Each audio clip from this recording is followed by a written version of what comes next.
पूर्वकाल में किसी गांव में एक बड़ा भला मानस रहता था। उसकी पत्नी अतीव सुंदरी थी और भला मानस उससे बहुत प्रेम करता था। अगर कभी घड़ी भर के लिए भी वह उसकी आंखों से ओझल होती थी तो वह बेचैन हो जाता था। एक बार वह आदमी किसी आवश्यक कार्य से एक अन्य नगर को गया। वहां के बाजार में भांति भांति के और चित्र विचित्र पक्षी बिक रहे थे। वहां एक बोलता हुआ तोता भी था। तोते की विशेषता यह थी कि उससे जो भी पूछा जाए उसका उत्तर बिल्कुल मनुष्य की भांति देता था।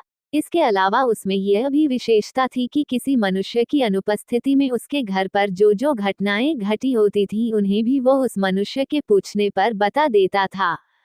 कुछ दिनों बाद उस भद्र पुरुष का विदेश जाना हुआ। जाते समय उसने तोते को अपनी पत्नी के सुपुर्द कर दिया कि इसकी अच्छी तरह देख रेख करना। वह परदेश चला गया और काफी समय बाद लौटा। लौटने पर उसने अकेले में तोते से पूछा कि यहाँ मेरी अनुपस्थिति में क्या क्या हुआ। उसकी अनुपस्थिति में उसकी पत्नी ने खूब मनमानी की थी और शील के बंधन तोड़ दिए थे।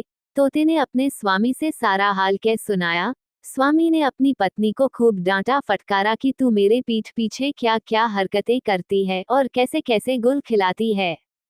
पत्नी पति से तो कुछ न बोली क्योंकि बातें सच्ची थीं, लेकिन यह सोचने लगी कि यह बातें उसके पति को किसने बताई। पहले उसने सोचा कि शायद किसी सेविका ने यह काम किया है। उसने एक एक सेविका को बुलाकर डांट फटकार कर पूछा, किंतु सभी ने कसमें खा खाकर कहा कि हमने तुम्हारे पति से कुछ नहीं कहा है। स्त्री को उनकी बातों का विश्वास हो गया और उसने समझ लिया कि यह कार्रवाई तोते ने की है। उसने तोते से कुछ न कहा क्योंकि तोता इस बात को भी अपने स्वामी को बता देता, किंतु वह इस फिक्र में रहने लगी कि किसी प्रकार तोते को अपने स्वामी के सन्मुख झूठा सिद्ध करें और अपने प्रति उसके अविश्वास और संदेह को दूर करें। कुछ दिन बाद उसका पति एक दिन के लिए फिर गांव से बाहर गया। स्त्री ने अपनी सेविकाओं को आज्ञा दी कि रात में एक सेविका सारी रात तोते के पिंजरे के नीचे चक्की पीसे, दूसरी उस पर इस तरह पानी डालती रहे जैसे वर्षा हो रही है, और तीसरी सेविका पिंजरे के पीछे की ओर दिया जलाकर खुद दर्पण लेकर तोते के सामने खड़ी हो जाए और दर्पण पर पड़ने वाले प्रकाश को तोते की आंखों के सामने रह रहकर डालती रहे। सेविकाएं रात भर ऐसा करती रहीं और भोर होने के पहले ही उन्होंने पिंजरा ढक दिया। दूसरे दिन वह भद्र पुरुष लौटा तो उसने एकांत में तोते से पूछा कि कल रात को क्या क्या हुआ था। तोते ने कहा, हे स्वामी, रात को मुझे बड़ा कष्ट रहा। रात भर बादल गरजते रहे, बिजली चमकती रही और वर्षा होती रही। चूंकि विगत रात को बादल और वर्षा का नाम भी नहीं था, इसलिए आदमी ने सोचा कि यह तोता बगैर सिर पैर की बातें करता है, और मेरी पत्नी के बारे में भी इसने जो कुछ कहा वह भी बिल्कुल बकवास थी।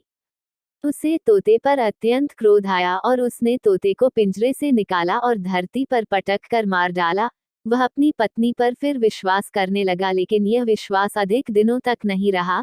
कुछ महीनों के अंदर ही उसके पड़ोसियों ने उसकी पत्नी के दुष्कृत्यों के बारे में ऐसी ऐसी बातें कहीं जो उस तोते की बातों जैसी थीं। इससे उस भद्र पुरुष को बहुत पछतावा हुआ कि बेकार में ही ऐसे विश्वासपात्र तोते को जल्दी में मार डाला।